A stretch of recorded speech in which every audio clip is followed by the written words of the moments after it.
गुरु हरकृष्ण साहब सच्ची सरकार तिन्हां दा आगमन 7 जुलाई 1656 ईस्वी नूं कीरतपुर साहिब की पावन धरती के उत्ते सत्कारयोग गुरु पिता साहिब श्री गुरु हर राय साहिब पातशाह जी के घर विच सत्कारयोग माता कृष्ण कौर जी की कुख तो होया। साहिबा ने अज के दिन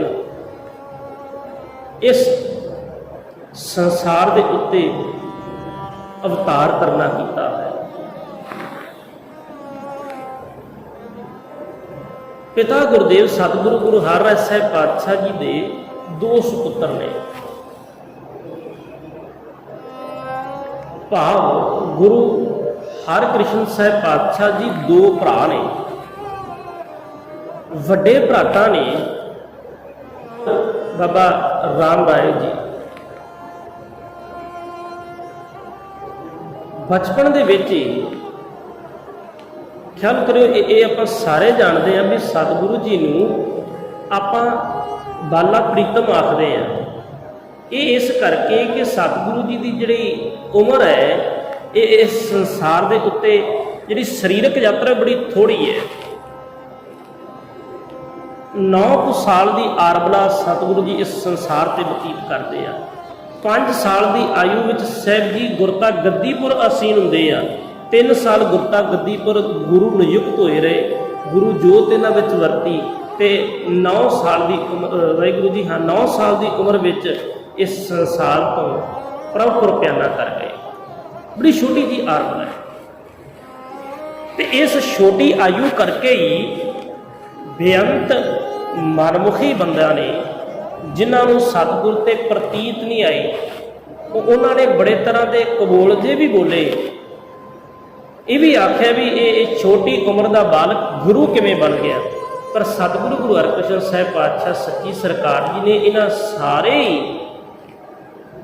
बिन प्रतीति जिहड़े बंदे सन, अकिरत कण जिहड़े लोग सन, जिहड़े जिन्होंने सतगुरु ते दृढ़ता नहीं सी, उन्हां सारियां दे सवालों का जवाब महाराज जी ने दिता। आओ अज आपां सतगुरां दे पावन जीवन नूं बचना है। बचपन में सतगुरु जी गुरबाणी के पाठ विच अपने सुरत नूं जोड़दे आ। पिता गुरुदेव जी की पावन हजूरी दे विच गुरमत की रहनी बहनी जिहड़ी है सतगुरु जी अपने जीवन दे विच दृढ़ करते हैं। सतगुरु गुरु हरराय साहिब पातशाह जी, क्योंकि इतिहास को वाचना थोड़ा जिहा पिछों आपां नूं वाचना पेगा। गुरु हरराय साहिब पातशाह जी बाबा गुरदित्ता जी के पुत्र ने।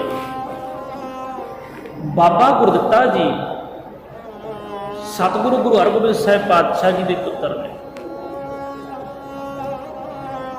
गुरु हरराय साहिब सच्चे पातशाह गुरु हरगोबिंद साहिब महाराज की चलाई रीत अनुसार, क्योंकि शस्त्र धारण किए जंगा 6वें गुरुदेव जी लड़ते हैं। सबनों पता भी 4 जंगा लड़ियाँ, उस तो बाद जंग तो कोई ना हुई। पर गुरु हरराय साहिब पातशाह जी अपने पास 2200 घोड़ सवार हर वक्त जोड़े वो अपने पास रखा करते सन, फौज रखा करते सन। 2200 सैनिक सिख सैनिक सन।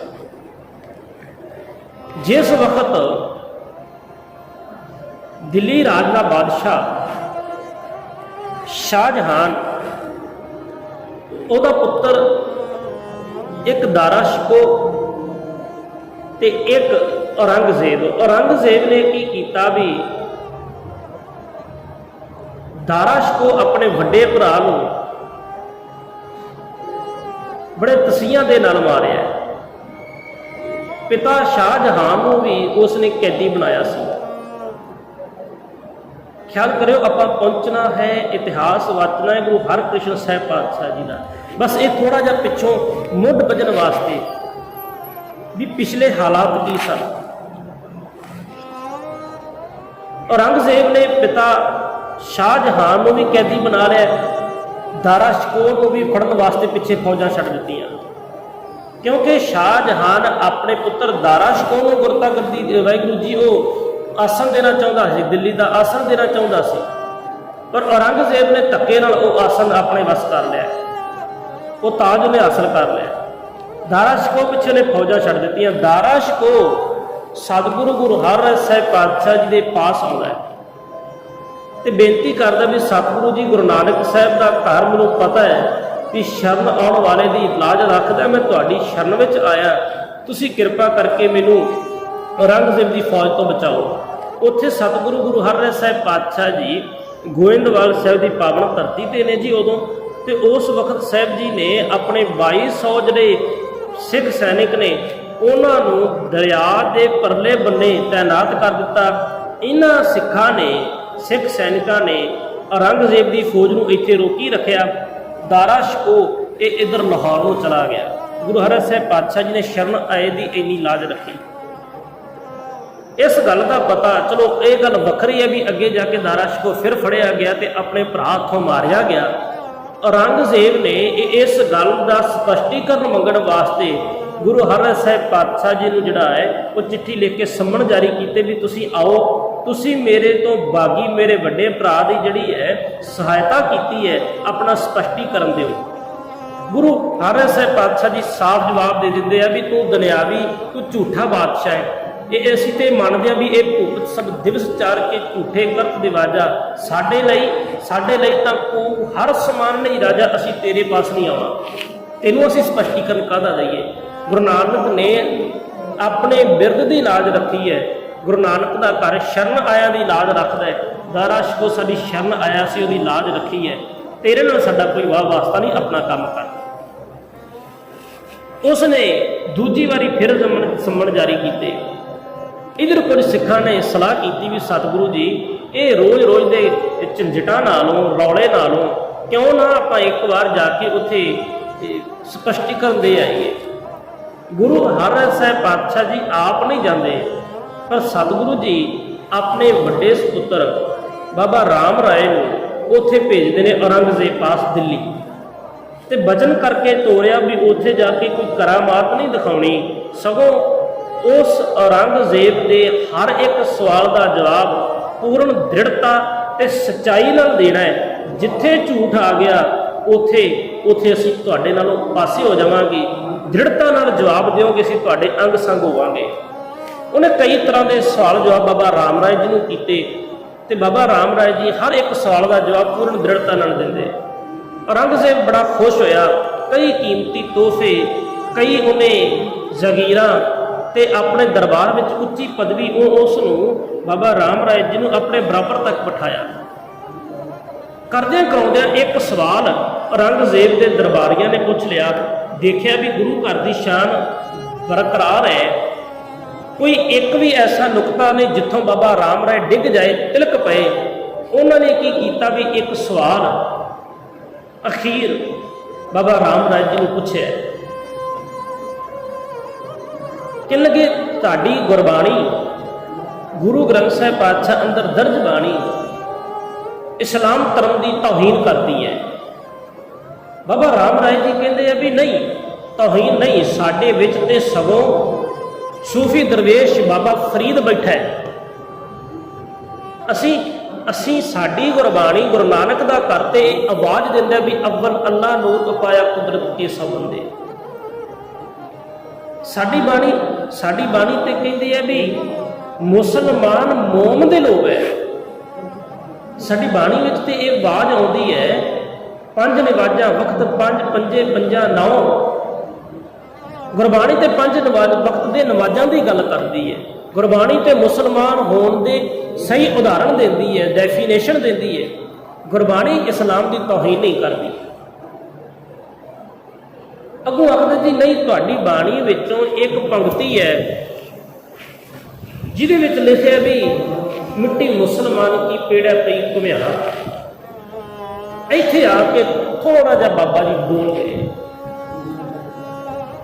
ਮਨ ਅੰਦਰ ਸੋਚਦੇ ਆ ਵੀ ਜਿਹੜੀ ਔਰੰਗਜ਼ੇਬ ਦੀਆਂ ਨਜ਼ਰਾਂ ਵਿੱਚ ਮੇਰੀ ਇੱਜ਼ਤ ਬਣੀ ਹੈ, ਜਿਹੜੇ ਮੈਨੂੰ ਸ਼ਾਨ ਇੱਥੇ ਮਿਲੀ ਹੈ, मेरी शौहरत, ये कीमती तोहफे, ये सारा कुछ मेरे को जाता रहेगा जे मैं सच बोलिया। उत्थे टकला खाते थोड़ा जा तिलक गए तो इन्ना को हक दिता भी उत्थे मिट्टी मुसलमान की नहीं, लिखारियां को गलती हो गई, उन्होंने लिखना सी मिट्टी बेईमान। ख्याल करियो, सिर्फ पंक्ति दे विचों एक शब्द का अद्धा हिस्सा बदलिया। मिट्टी मुसलमान की पेड़ पई कुम्हार, सही पंक्ति ये है, वो मुसला बेई किया है ना, मुसलमान का बेईमान किया है। वो एक पंक्ति विचों एक शब्द का अद्धा हिस्सा बदलन करके सिखा की एक खाल जी है सतगुरु गुरु हरराय साहिब पातशाह ने दस दी।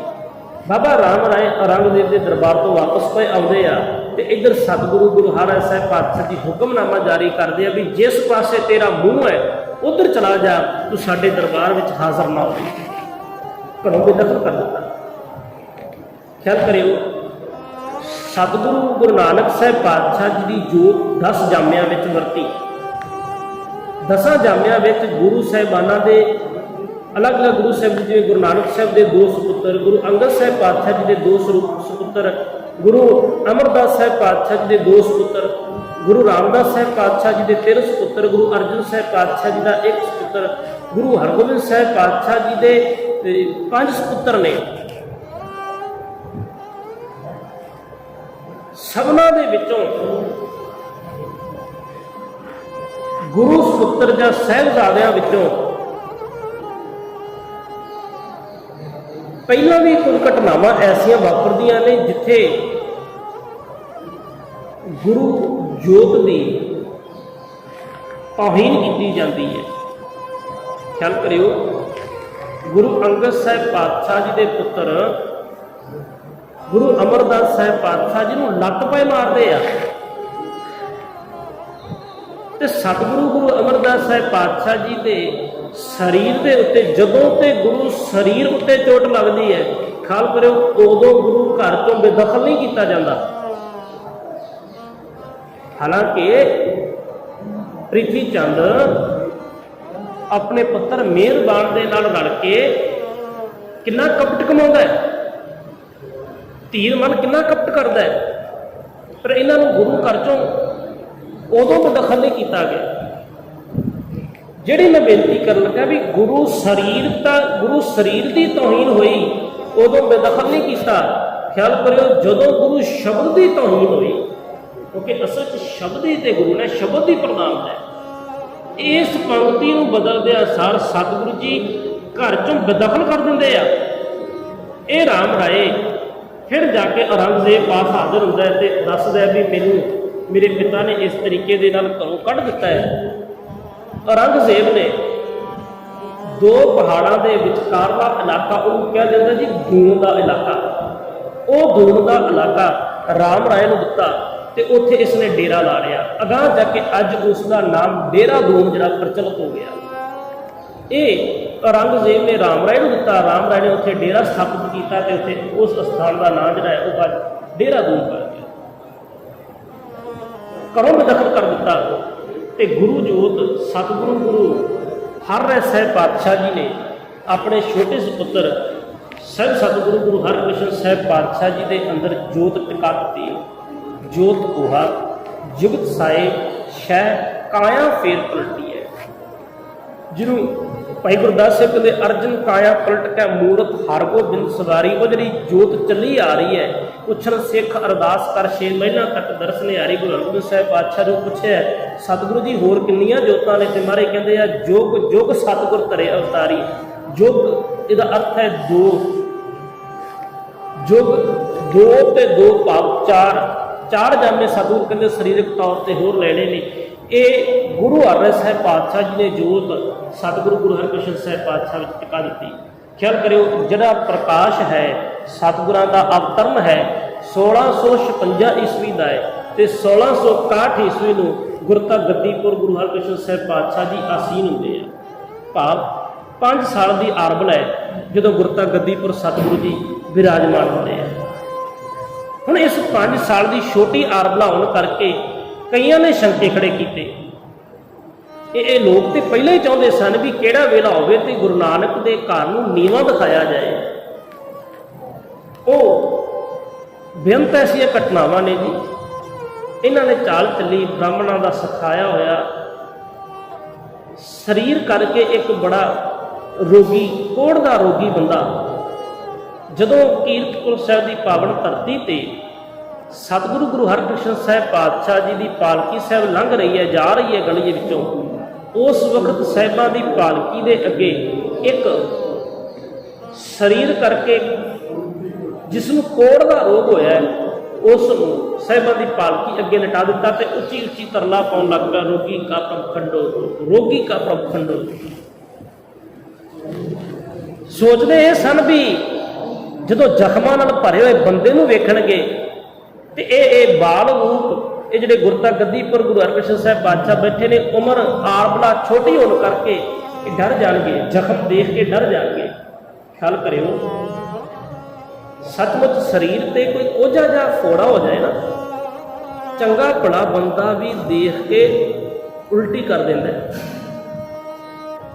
ਚੰਗੇ ਭਲੇ ਬੰਦੇ ਕੋਲੋਂ ਵੀ ਕੋਈ ਇਹੋ ਜਿਹੀ ਥਾਂ ਸਰੀਰ ਤੇ ਫੋੜਾ ਆਇਆ ਹੋਵੇ ਜਿਹੜਾ ਦੇਖਣ ਨੂੰ ਬੜੀ ਕਰੂਪਤਾ ਤੇ ਬਦਬੂ ਮਾਰਦਾ ਹੋਵੇ, ਉਸ ਸਰੀਰ ਦੇ ਉੱਤੇ ਹੋਏ ਫੋੜੇ ਫਿੰਸੀ ਨੂੰ, ਸਰੀਰ ਦੇ ਉੱਤੇ ਆਈ ਹੋਈ ਚੋਟ ਨੂੰ ਦੇਖ ਕੇ ਵੱਡੇ ਤੋਂ ਵੱਡੇ ਡਰ ਜਾਂਦੇ ਆ, ਉਲਟੀ ਕਰ ਦਿੰਦੇ ਆ।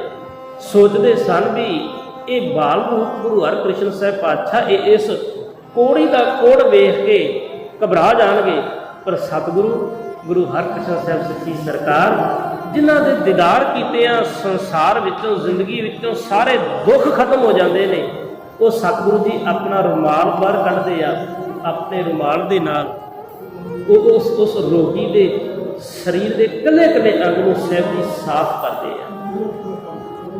ਸਿੱਖਾਂ ਨੂੰ ਹੁਕਮ ਕੀਤਾ ਦਵਾਖਾਨੇ ਵਿੱਚੋਂ ਦਵਾ ਦਾਰੂ ਕੀਤੀ ਜਾਏ।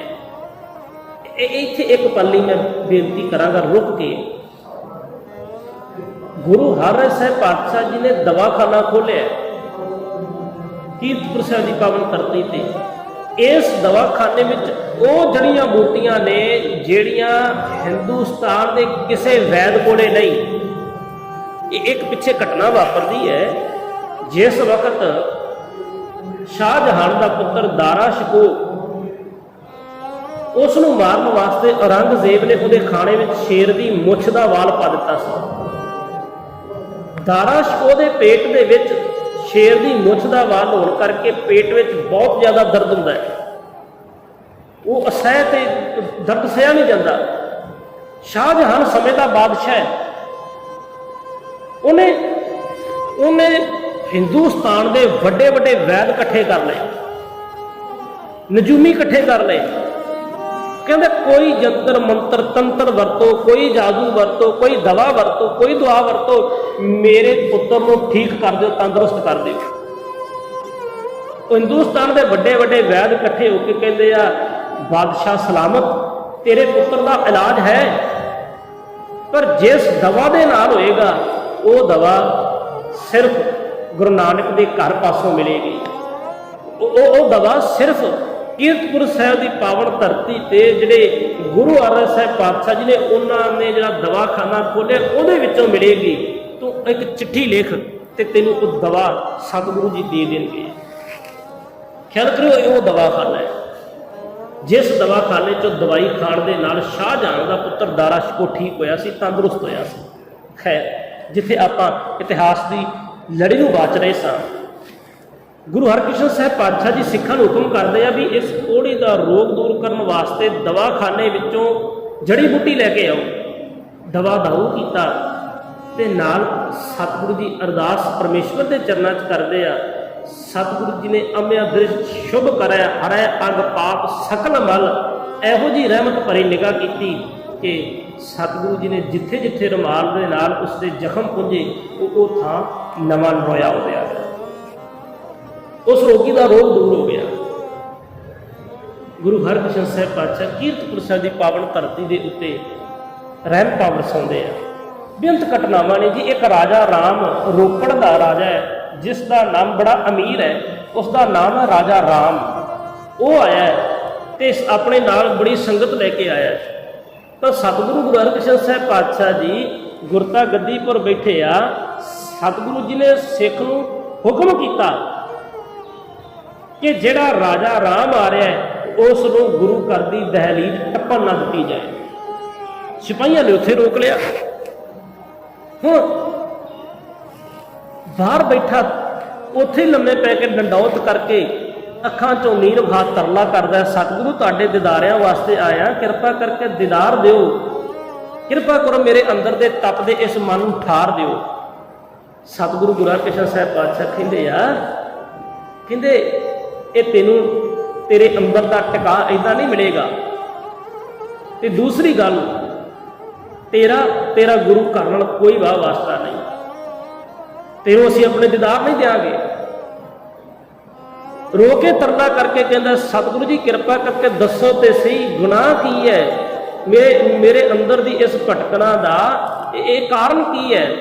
ਤੇ ਉੱਥੇ ਸਤਿਗੁਰੂ ਕਹਿੰਦੇ ਆ, ਕਿਉਂਕਿ ਮਹਾਰਾਜ ਜੀ ਅੰਤਰਜਾਮੀ ਹੈ ਨਾ ਜੀ, ਘਟ ਘਟ ਕੇ ਅੰਤਰ ਕੀ ਜਾਣਤ, ਭਲੇ ਬੁਰੇ ਕੀ ਪੀਰ ਪਛਾਨਤ, ਹਜ਼ੂਰ ਸਤਿਗੁਰੂ ਗੁਰੂ ਹਰਕ੍ਰਿਸ਼ਨ ਸਾਹਿਬ ਸੱਚੀ ਸਰਕਾਰ ਜੀ ਭਰੀ ਸੰਗਤ ਵਿੱਚ ਇਹ ਉਸ ਰਾਜੇ ਰਾਮ ਦੇ ਅੰਦਰ ਦਾ ਕਪਟ ਬਾਹਰ ਸੰਗਤ ਦੇ ਸਾਹਮਣੇ ਪ੍ਰਗਟ ਕਰਦੇ। ਕਹਿਣ ਲੱਗੇ, ਤੂੰ ਕੁੜੀ ਮਾਰ ਹੈ, ਤੇਰੇ ਘਰ ਵਿੱਚ ਜਿਹੜੀਆਂ ਪਰਮੇਸ਼ਵਰ ਧੀਆਂ ਦਿੰਦਾ ਹੈ, ਤੂੰ ਉਸ ਧੀ ਨੂੰ ਜੰਮਦੀ ਨੂੰ ਮਾਰ ਦਿੰਦਾ ਹੈ। ਤੇ ਤੇਰਾ ਗੁਰੂ ਘਰ ਨਾਲ ਕੋਈ ਵਾਹ ਵਾਸਤਾ ਨਹੀਂ, ਤੇਰਾ ਸਾਡੇ ਨਾਲ ਕੋਈ ਸੰਬੰਧ ਨਹੀਂ। ਤੇ ਸਿੱਖਾਂ ਨੂੰ ਹੁਕਮ ਕੀਤਾ ਵੀ ਕੁੜੀ ਮਾਰ ਦੇ ਨਾਲ ਵਰਤਿਆ ਨਾ ਜਾਏ। ਰਾਜਾ ਰਾਮ ਉੱਥੇ ਆਪਣੀ ਭੁੱਲ ਬਖਸ਼ਾਉਂਦਾ ਹੈ, ਚਰਨਾਂ ਤੇ ਕਹਿੰਦਾ, ਸਤਿਗੁਰੂ ਇਹ ਮੇਰੇ ਵੱਲੋਂ ਕੀਤੇ ਪਾਪ ਮੈਨੂੰ ਜੀਣ ਨਹੀਂ ਦਿੰਦੇ। ਜਿਹੜੀਆਂ ਬੱਚੀਆਂ ਜਿਹੜੀਆਂ ਧੀਆਂ ਮੈਂ ਮਾਰੀਆਂ ਸਨ, ਉਹਨਾਂ ਧੀਆਂ ਦੀ ਰੋਣ ਦੀ ਆਵਾਜ਼ ਅੱਜ ਮੇਰੇ ਸੁਪਨਿਆਂ ਵਿੱਚ ਗੂੰਜਦੀ ਹੈ। ਸਤਿਗੁਰੂ ਕਿਰਪਾ ਕਰੋ, ਮੇਰੇ ਕੀਤੇ ਇਸ ਪਾਪ ਨੂੰ ਖਤਮ ਕਰੋ, ਆਪਣੇ ਨਾਮ ਦੀ ਦਾਤ ਜੋ ਮੇਰਾ ਅੰਦਰ ਟਿਕ ਜਾਏ। ਮਹਾਰਾਜ ਕਹਿੰਦੇ ਆ, ਇਹ ਕੁਕਰਮ ਖਤਮ ਹੋ ਸਕਦਾ ਹੈ, ਕੀਤਾ ਪਾਪ ਮਿਟ ਸਕਦਾ ਹੈ ਜੇ ਭੈ ਭਾਵਨੀ ਦੇ ਨਾਲ ਬੰਦਗੀ ਕਰੇ।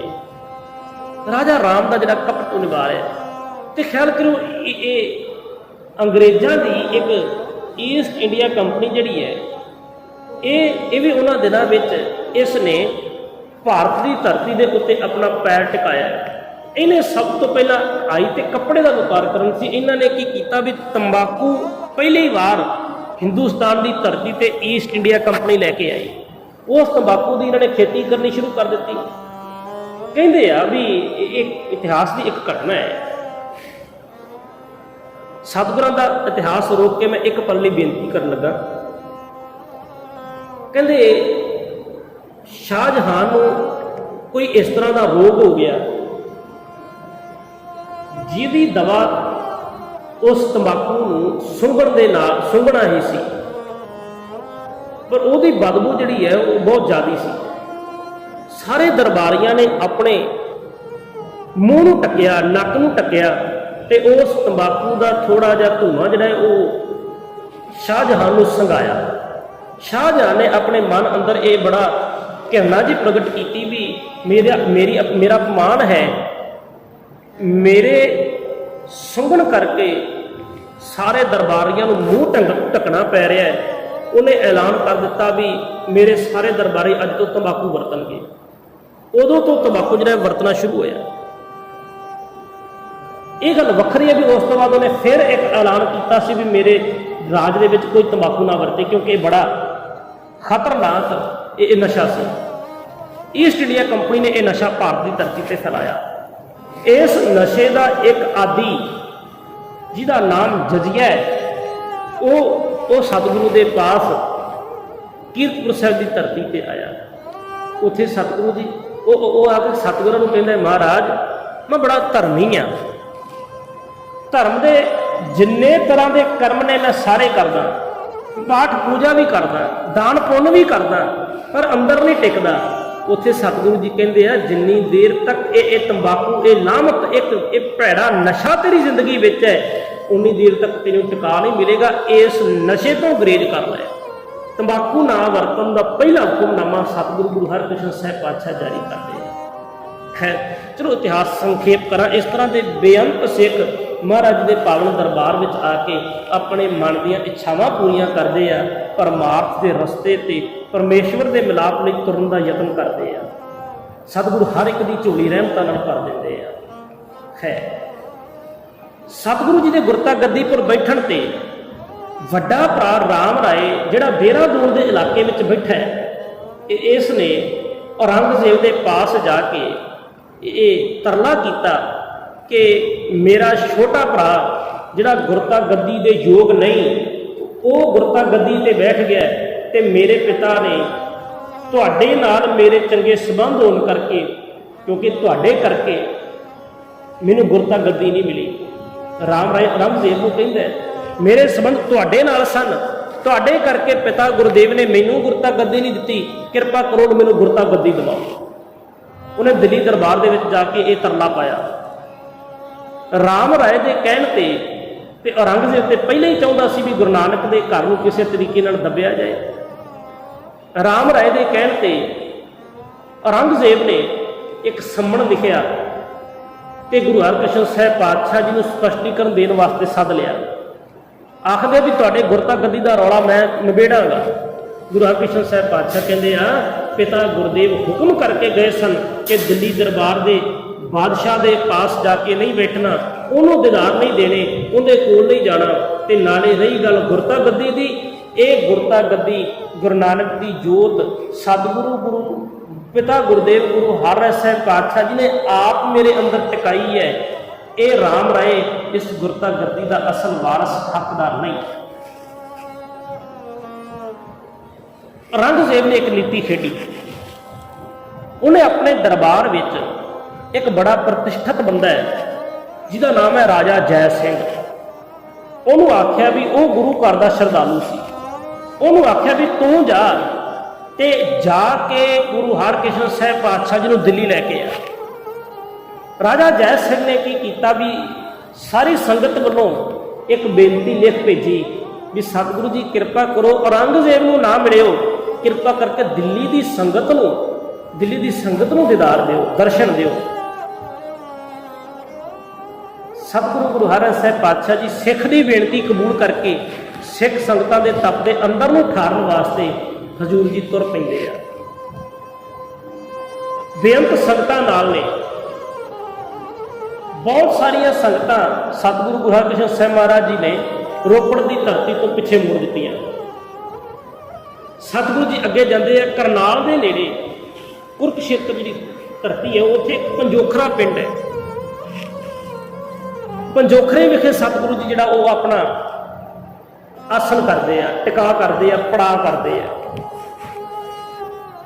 ਬੇਅੰਤ ਸੰਗਤਾਂ ਉੱਥੇ ਸਤਿਗੁਰਾਂ ਦੇ ਦਾਰਿਆਂ ਵਾਸਤੇ ਇਕੱਠੀਆਂ ਹੋਈਆਂ, ਭੇਟਾਵਾਂ ਲੈ ਕੇ ਆ ਗਈਆਂ ਨੇ।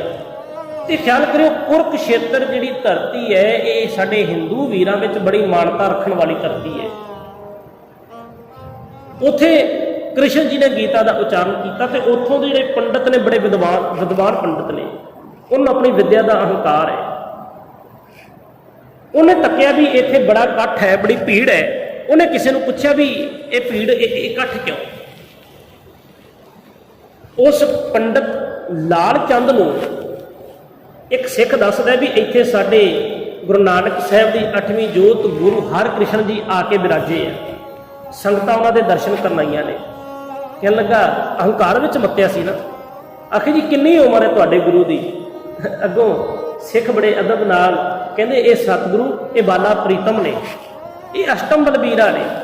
ਇਹ ਸਤਿਗੁਰੂ ਜੀ ਦੀ ਅਵਸਥਾ ਬਾਲ ਅਵਸਥਾ ਹੈ, ਉਮਰ ਕੋਈ ਬਹੁਤੀ ਨਹੀਂ। ਉਹ ਹੰਕਾਰ ਵਿੱਚ ਮੱਤਿਆ, ਆਪਣੀ ਵਿੱਦਿਆ ਦੇ ਅਹੰਕਾਰ ਵਿੱਚ ਮਸਤ ਹੋਇਆ। ਕਹਿੰਦਾ ਇਸ ਧਰਤੀ ਉੱਤੇ ਸਾਡੇ ਕ੍ਰਿਸ਼ਨ ਜੀ ਨੇ ਗੀਤਾ ਉਚਾਰਨ ਕੀਤੀ। ਇਹ ਆਪਣੇ ਨਾਮ ਦੇ ਨਾਲ ਹਰ ਕ੍ਰਿਸ਼ਨ ਲਾਉਂਦੇ ਆ। ਇਹ ਕ੍ਰਿਸ਼ਨ ਨਹੀਂ ਹਰ ਵੀ ਨਾਲ ਜੋੜਦੇ ਆ। ਹਰ ਕ੍ਰਿਸ਼ਨ ਨੇ ਗੁਰੂ ਬਣ ਕੇ ਬੈਠੇ ਆ।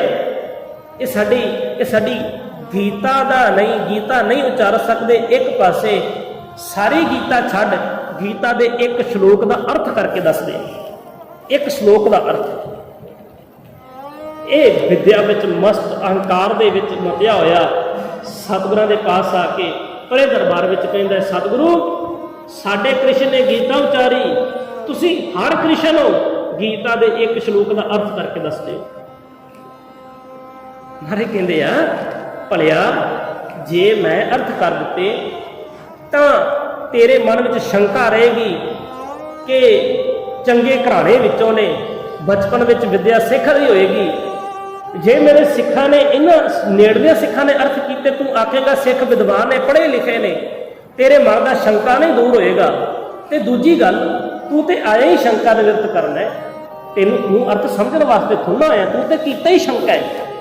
ते जा तेरे शंके की निवृत्ति करांगे, जिन्हों तू चाहे उन्होंने लै। उन्हें जी एक झिउर जाति, झिउर ख्याल करो मेरी बेनती, जे जात पात का संबंध गुरमत के नाल नहीं, वो गुरु घर का सिख जिसनों सुनता नहीं, जिहड़ा बोलने की समर्था नहीं रखता, वो छज्जू नाम का झिउर, उन्होंने ये पंडित जानता है, कहता भी ये इस पिंड में रहिंदा है, ना तो बोल सकता है ना ये सुन सकता है। अज तक इन्हें कोई विद्या की गल सुनी नहीं, सुनी एक पासे बोल ही नहीं सकता, ये इनू लैके जाना, वो सतगुरां पासों छज्जू झीर नूं लैके गए आ जाता है। महाराज जी कहते इन्हूं इशनान कराओ, इशनान कराया, नवे वस्त्र पहनाए, सतगुरु अपने सन्मुख बिठा लेंदे आ, जिवें बराबर बिठाया। महाराज जी अपने पास जी सतगुरां दे गुरदेव के पास छड़ी है, उस छड़ी नूं गुरदेव जी ने उस छज्जू के सिर नूं छुआया। अकाल पुरख परमेश्वर रहमत के घर में आके सतगुरु जी ने सारी कला सारी विद्या वो उस छज्जू के अंदर तक निवास करा दी। छज्जू झिउर गीता के अर्थ करके सुनाता है। ख्याल करो ऐसे गीता के अर्थ किए उस पावन श्लोक दे, ये लाल चंद जिहड़ा अहंकार विच मद्दिया आया सी, कहंदा भी इस तरह के अर्थ मैं अज तक नहीं सुने, मेरी उम्र बीत चली पढ़दियां दी, पर मैं ये अर्थ तक नहीं सुने। ख्याल करो ये ओही लाल चंद अपने गल विच धारण किया जन्नू ला दिंदा है, ला के गुरदेव के चरणों च धर के डिग के कहता सतगुरु कृपा करके माफ कर दिओ। ये महाराज जी का सिख बनता है, ये ओही सिख बनता है। अगे जाके इसने गुरु गोबिंद सिंह साहब महाराज जी के पावन दरबार विच कई जंगां विच मैदाने जंगां विच तेग दे जोर दिखाए। यही लाल चंद चमकौर की गढ़ी दे विच जाके जिथे 40 सिंह शहीद हुंदे उन्हां 40 विचों एक लाल चंद है। प्रिंसीपल सतबीर सिंह लिखते हैं, गुरु हरकृष्ण साहब पातशाह जी सर्व कला सम्राट ने। खैर अगे गए, दिल्ली विखे पहुंचे। इनू औरंगजेब ने राजा जय सिंह के अंदर भी ये शंका पैदा कर दिता भी उम्र करके ते छोटे ने, ये किवें गुरु बन सकते हैं। उन्हें भी परीक्षा वास्ते की किया जी, अपनी राणी जिहड़ी है उन्होंने गोलियां वाला भेस पहना दिता, ते जिहड़ी एक गोली सी उसनूं राणी वाला भेख बना के बिठा दिता। सतगुरु राजा जय सिंह की हवेली में पहुंचते हैं। राजा जय सिंह कहता है सतगुरु जी अगे राणी तुहानूं उड़ीक रही है, तुहाडे दर्शन करना चाहती है।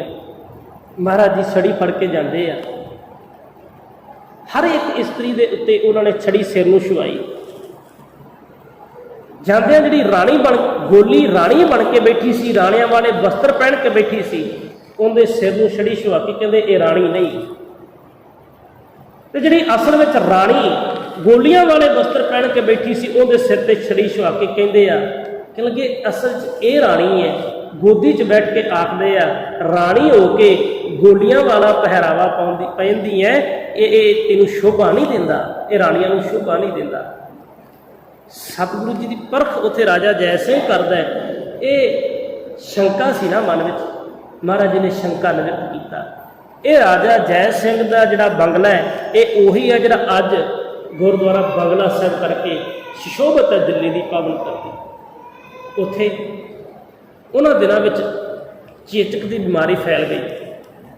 सतगुरु अपने नाल कुछ सिखां नूं लैके जिहड़े लोग चेचक ग्रसे सन उन्हां दा सतगुरु जी इलाज करते हैं।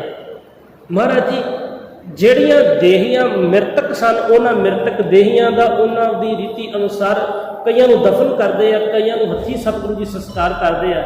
ਮਹਾਰਾਜ ਨੇ ਉਸ ਸਮੇਂ ਉੱਥੇ ਸੇਵਾ ਕੀਤੀ। ਕਲਾ ਪਰਮੇਸ਼ਵਰ ਦੀ ਸੇਵਾ ਕਰਦਿਆਂ ਖੁਦ ਸਤਿਗੁਰੂ ਜੀ ਇਸ ਭਿਆਨਕ ਰੋਗ ਨਾਲ ਗ੍ਰਸੇ ਗਏ। ਇਹ ਚੇਚਕ ਦਾ ਭਿਆਨਕ ਰੋਗ ਸਤਿਗੁਰੂ ਗੁਰੂ ਹਰਿਕ੍ਰਿਸ਼ਨ ਸਾਹਿਬ ਪਾਤਸ਼ਾਹ ਜੀ ਨੂੰ ਆਣ ਘੇਰਦਾ ਹੈ। ਮਹਾਰਾਜ ਜੀ ਦੀ ਦਿੱਲੀ ਦੀ ਧਰਤੀ ਦੇ ਉੱਤੇ ਹੀ ਸਾਹਿਬ ਜੀ ਨੇ ਬਾਬਾ ਬਸੇ ਗ੍ਰਾਮ ਬਕਾਲੇ ਦੇ ਬਚਨ ਉਚਾਰ ਕੇ ਤੇ ਸਤਿਗੁਰੂ ਗੁਰੂ ਹਰਿਕ੍ਰਿਸ਼ਨ ਸਾਹਿਬ ਪਾਤਸ਼ਾਹ ਬਾਲਾ ਪ੍ਰੀਤਮ ਅਸ਼ਟਮ ਬਲਬੀਰਾ ਗੁਰੂ ਨਾਨਕ ਸਾਹਿਬ ਜੀ ਦੀ 8ਵੀਂ ਜੋਤ ਸਤਿਗੁਰੂ ਗੁਰੂ ਹਰਿਕ੍ਰਿਸ਼ਨ ਸਾਹਿਬ ਪਾਤਸ਼ਾਹ ਜੀ ਦੀ ਬਾਲ ਉਮਰੇ ਸਤਿਗੁਰੂ ਗੁਰੂ ਹਰਿਕ੍ਰਿਸ਼ਨ ਸਾਹਿਬ ਪਾਤਸ਼ਾਹ ਅਕਾਲ ਪੁਰਖ ਵਾਹਿਗੁਰੂ ਪਰਮੇਸ਼ਵਰ ਦੇ ਚਰਨਾਂ ਵਿੱਚ ਜਾ ਵਿਰਾਜਦੇ ਆ, ਪ੍ਰਭ ਪਿਆਨਾ ਕਰ ਜਾਂਦੇ ਆ। ਛੋਟੀ ਜੀ ਇਸ ਸੰਸਾਰਕ ਯਾਤਰਾ ਵਿੱਚ ਸਤਿਗੁਰੂ ਗੁਰੂ ਹਰਿਕ੍ਰਿਸ਼ਨ ਸਾਹਿਬ ਪਾਤਸ਼ਾਹ ਜੀ ਰੱਬੀ ਰਹਿਮਤਾਂ ਦਾ ਮੀਂਹ ਵਰਸਾਉਂਦੇ ਆ ਤੇ ਸਤਿਗੁਰੂ ਜੀ ਦੀ ਜਿਹੜੀ ਮਹਿਮਾ ਹੈ ਅਗਾਧ ਬੋਧ ਹੈ, ਗਿਆਨੀ ਨਹੀਂ ਜਾ ਸਕਦੀ। ਬਹੁਤੀ ਉਪਮਾ ਥੋਰ ਕਹੀ ਵਾਲੀ ਗੱਲ ਹੈ। ਸਤਿਗੁਰੂ ਐਸੇ ਦਿਆਲੂ ਕਿਰਪਾਲੂ ਸਤਿਗੁਰੂ ਹਰਿਕ੍ਰਿਸ਼ਨ ਸਾਹਿਬ ਪਾਤਸ਼ਾਹ ਜੀ ਅੱਜ ਦੇ ਦਿਨ ਇਸ ਸੰਸਾਰ 'ਤੇ ਅਵਤਾਰ ਧਾਰਦੇ ਆ। ਸਤਿਗੁਰਾਂ ਦੇ ਅਵਤਾਰ ਧਾਰਨ ਦੀਆਂ ਆਪ ਸਰਬੱਤ ਸੰਗਤਾਂ ਨੂੰ ਫਿਰ ਤੋਂ ਬਹੁਤ ਬਹੁਤ ਵਧਾਈਆਂ ਹੋਣ ਜੀ।